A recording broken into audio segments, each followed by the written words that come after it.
नमस्कार, मैं हूं मोहित चौधरी और आप सभी का स्वागत है जस्ट इंडिया में। खबरों का रुख करें, लेकिन उससे पहले इस वक्त की हेडलाइंस के प्रायोजक हैं Micron lights counts on us, group of industries, holy heart super speciality and trauma centre, Delhi bypass चौक, Rohtak, Oscar super speciality hospital and trauma centre, रंश किया showroom in Rohtak and Bahadurgarh. Showroom पर आइए, टेस्ट ड्राइव ले और गाड़ी बुक कराइए।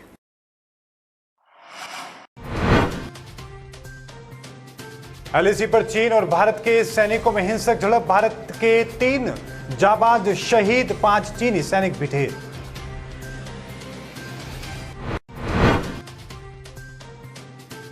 देश में पिछले 24 घंटों में सामने आए 10,667 नए कोरोना संक्रमित, पिछले एक दिन में हुई 380 लोगों की मौत।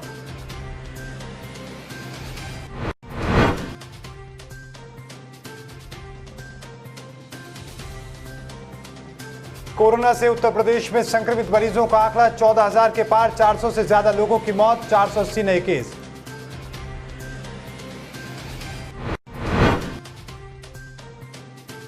और बहराइच में एक और महिला चढ़ी दहेज की बलि, संदिग्ध परिस्थितियों में मिला महिला का शव, ससुराल पक्ष पर लगा प्रताड़ना का आरोप। अब खबरें विस्तार से। भारत और चीन के बीच पिछले काफी वक्त से लद्दाख में जारी विवाद अब और गहरा चुका है। सोमवार रात को दोनों देशों की सेनाओं के बीच हिंसक झड़प हो गई। इस झड़प में भारतीय सेना के अफसर और 2 जवान शहीद हो गए।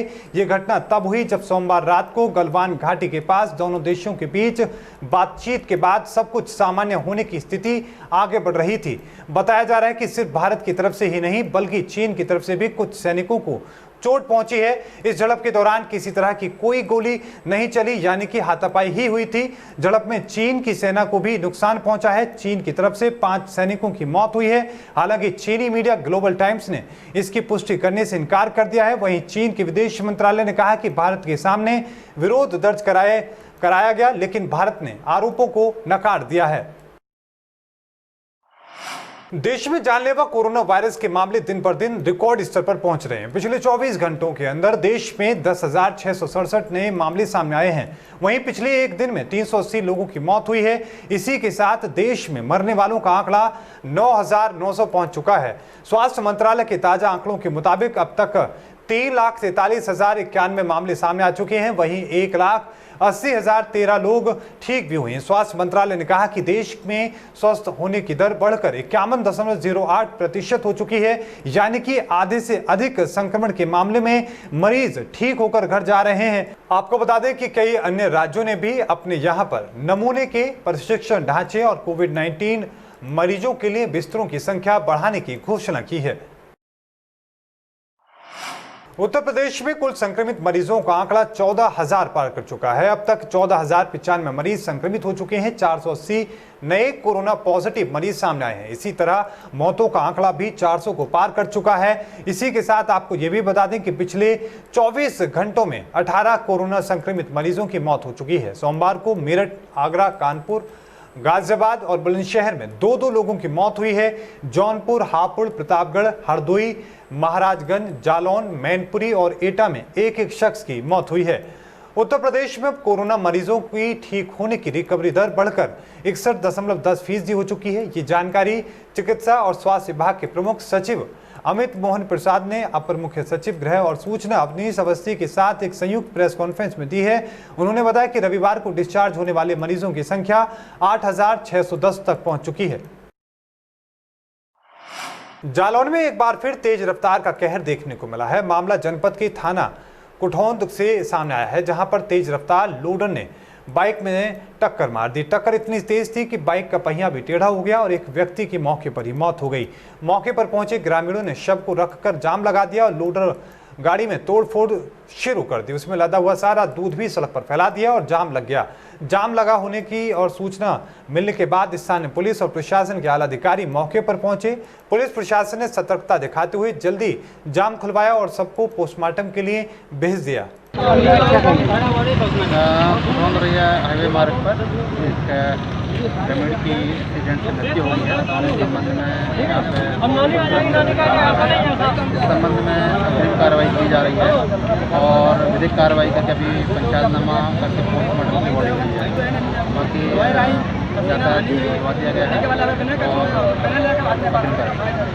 ये सर ये किस एक्सीडेंट किस चीज़ से हुआ है? यहाँ पे एक बड़े वाहन के और छोटे का मोटरसाइकिल से एक्सीडेंट हुआ। उत्तर प्रदेश में सख्ती के बावजूद नशीले पदार्थों की तस्करी जारी है। अब ऐसे में आगरा जीआरपी को बड़ी कामयाबी मिली है। पुलिस ने भाई और बहन को गांजे की तस्करी के आरोप में गिरफ्तार किया है। दोनों के पास से गांजा भी बरामद किया गया है। झांसी की तरफ से आने वाली राजधानी एक्सप्रेस से दोनों आरोपियों को गिरफ्तार किया गया है। आपको बता दें कि आगरा कैंट स्टेशन पर जीआरपी और आरपीएफ ने संयुक्त कार्रवाई करते हुए दोनों आरोपियों को गिरफ्तार किया है। दोनों आरोपी मूल रूप से जौनपुर के निवासी हैं, वर्तमान में दिल्ली में रहते हैं और गांजा विशाखापट्टनम से लेकर दिल्ली लेकर जाया जा रहा था। आरोपियों के पास से 6 किलो गांजा बरामद किया गया है। हम लोगों ने इसमें जीआरपी और आरपीएफ की संयुक्त टीम थी, 2 अलग अलग टीमें बनाई गई थी। राजधानी एक्सप्रेस बेंगलोर नई दिल्ली जो झांसी की तरफ से आई थी, उससे हम लोगों ने 2 लोगों को नाजायज गांजे की गिरफ्तार किया है, जिसमें एक लड़का है किशन और एक लड़की है सुमन। ये दोनों सगे भाई बहन हैं और ये मूल रूप से जौनपुर के रहने वाले हैं। वर्तमान में दिल्ली में रह रहे थे। इनके पास से लगभग 6 किलो नाजायज गांजा मिला है।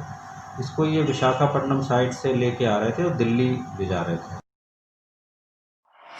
जनपद बहराइच से खैरीघाट इलाके में संदिग्ध परिस्थितियों में महिला का शव बरामद किया गया। महिला के मायके वालों का कहना है कि बार बार दहेज की मांग कर रहे ससुराली जनों ने मिलकर महिला की हत्या कर दी है। इस मामले में पुलिस गहनता से छानबीन में जुट चुकी है। बताया जा रहा है कि बहादुर पूर्वा निवासी फुलकेसरी का शव उसके कमरे से बरामद किया गया है। इस घटना के बाद पुलिस मामले की छानबीन में जुटी है। तो वहीं मृतका के भाई प्रहलादी का आरोप है कि उसकी बहन को प्रताड़ित करने के बाद हत्या की गई है। ससुराल पक्ष के लोग बार बार दहेज और मोटरसाइकिल की मांग कर रहे थे। दहेज नहीं मिलने पर ससुरालियों ने महिला को प्रताड़ित किया, जिसकी वजह से उसकी मौत हो गई है। मेरी बहन की हत्या हो गई है। हम सर जब यहाँ अपने घर में हाल पाया कि मेरी बहन मर गई है, मैं गया देखा वहाँ पे तो बॉडी पड़ी हुई ज़मीन पे। घर के जितने आदमी थे सब भाग गया था सर।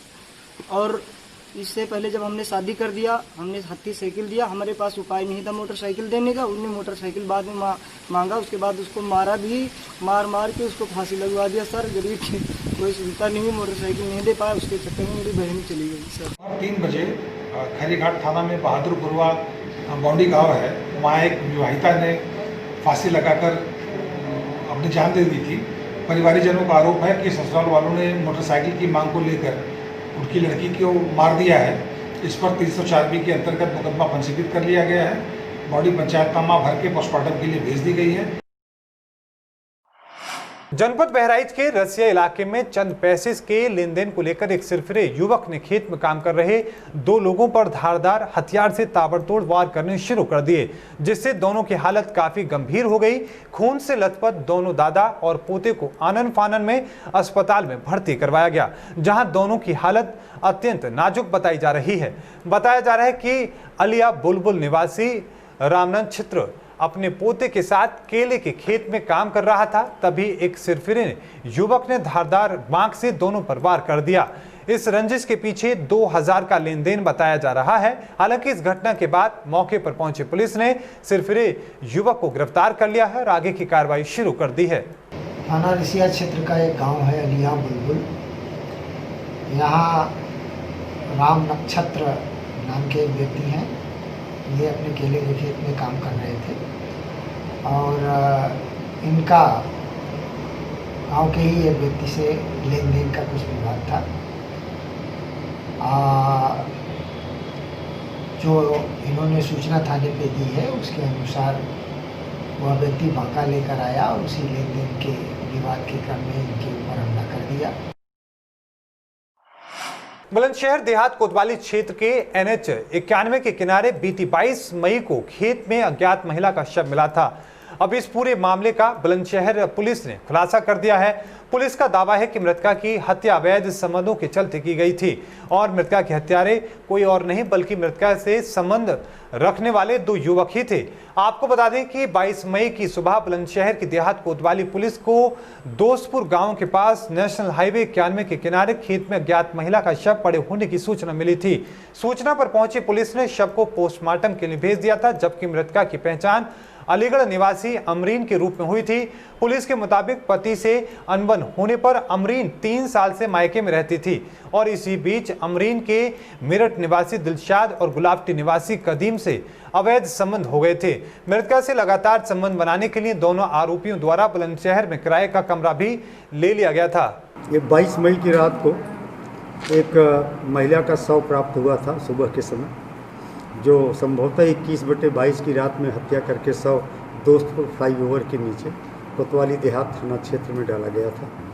शिनाख्त के बाद महिला की पहचान अमरीन नाम के रूप से हुई, जिसकी शादी आबिद नाम के व्यक्ति के साथ हुई थी, जो कोतवाली देहात थाना क्षेत्र का रहने वाला था। लेकिन 3-4 साल पहले ही महिला का अपने पद से बिलगाव हो गया है।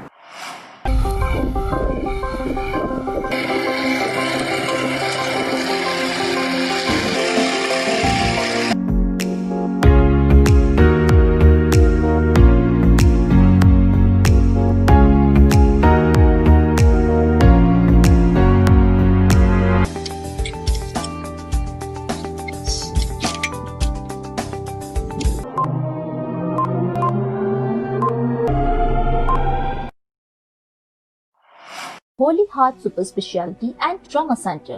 Modern healthcare facilities include cardiology and cardiothoracic surgeries, joint replacements, post-injury and trauma surgeries, orthopedic, laparoscopic and bariatric surgery, pulmonology, general medicine, gynecology, radiology, gastroenterology, nephrology. For more details, please contact Delhi Bypass Chowk, Vininagar, Rohtak.